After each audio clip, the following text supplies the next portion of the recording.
ओम शांति। सुप्रभात रूहानी आत्माओं। चलिए आज मैं आपको 29 जुलाई की मुरली के अनमोल महत्वपूर्ण बिंदुओं को छोटे और सरल तरीके से समझाऊंगी। पहला पॉइंट, मन मना भव एक संस्कृत शब्द है। यह 3 शब्दों से मिलकर बना है। मन अर्थात मन, मम अर्थात मेरा, भव अर्थात हो जाओ या बनो। संस्कृत संधि के कारण मन प्लस मम प्लस भव मिलकर मन मना भव बन जाता है। मन मना भव का अर्थ है मन मुझसे लगाओ, अर्थात अपने मन और बुद्धि को देह, रिश्तों और संसार से हटाकर एक परमपिता परमात्मा से लगाओ। परमात्मा कहते हैं कि कहीं भी रहो, कोई भी काम करो, बस मुझे याद करो। यही सबसे बड़ी कमाई है। दूसरा पॉइंट, आज का स्लोगन, कर्म करते कर्म के अच्छे व बुरे प्रभाव में न आना ही कर्मातीत बनना है। इस स्लोगन का सरल शब्दों में मतलब है काम करते समय उसके अच्छे या बुरे परिणाम से प्रभावित न होना ही कर्मातीत अवस्था है। उदाहरण, एक शिक्षक पूरी मेहनत से पढ़ाता है।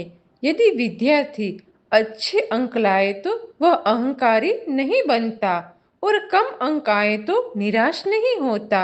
वह अपना कर्तव्य करता रहता है। यही कर्मातीत होने की निशानी है।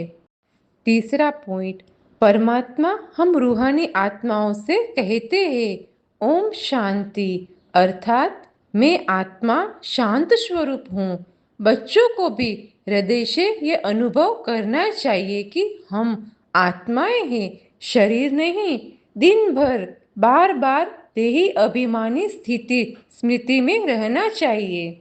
चौथा पॉइंट, परमात्मा सभी आत्माओं के बेहद के पिता है।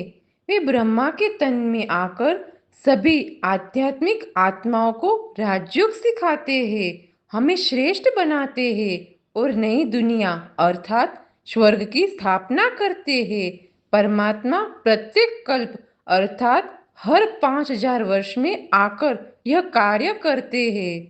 पांचवा पॉइंट, अभी पुरानी दुनिया के अंत और नई दुनिया की शुरुआत का समय है। इसी संगम युग में बाबा से स्वर्ग का वर्षा प्राप्त कर परमात्मा हमें पुनः पूज्य देवता बनाते हैं। आत्मा ही कभी पूज्य और कभी पुजारी बनती है। छठा पॉइंट, आज परमात्मा बच्चों की महिमा गाते हुए कहते हैं कि तुम बच्चे धरती के सितारे हो। तुम भारत और विश्व को अज्ञान के अंधकार से निकालकर ज्ञान के प्रकाश की ओर ले जा रहे हो। सातवां पॉइंट, भगवान को दूध, मिठाई या भोग की जरूरत नहीं है क्योंकि वे निराकार और अभोक्ता है। तीर्थ यात्राएं करने से आत्मा पवित्र नहीं बनती, लेकिन परमात्मा की याद से आत्मा पवित्र बनती है। आपस में एक दूसरे को और परमपिता को सही सम्मान देना चाहिए। परमपिता भले ही अभोक्ता है, अर्थात वे स्वयं कुछ खाते पीते नहीं हैं, लेकिन जिनकी कृपा और भंडारे से हमारी पालन पोषण होती है, उन्हें पहले प्रेम और सम्मान पूर्वक भोग अर्पित करना चाहिए। आठवां पॉइंट, आज का वरदान, अपने प्रति व सर्व आत्माओं के प्रति लोफुल बनने वाले law maker so new world maker भव। इसे सरल शब्दों में ऐसे समझो, जो व्यक्ति स्वयं नियमों का पालन करता है वही दूसरों को भी नियमों का पालन करने की प्रेरणा दे सकता है। जो स्वयं नियम तोड़ता है उसे दूसरों पर नियम लागू करने का अधिकार नहीं होता। इसीलिए हमें अपने आप को जांचना चाहिए कि सुबह से रात तक हमारे मन के संकल्पों, वाणी, कर्म, संबंधों, दूसरों को सहयोग देने तथा सेवा कार्य में कहीं कोई नियम का उल्लंघन तो नहीं हो रहा है। जो नियम बनाने वाले हैं वे नियम तोड़ने वाले नहीं बन सकते। जो इस समय स्वयं नियमों का पालन करते हुए आदर्श बनते हैं वही आगे चलकर शांति के निर्माता और नई दुनिया के निर्माता बनते हैं।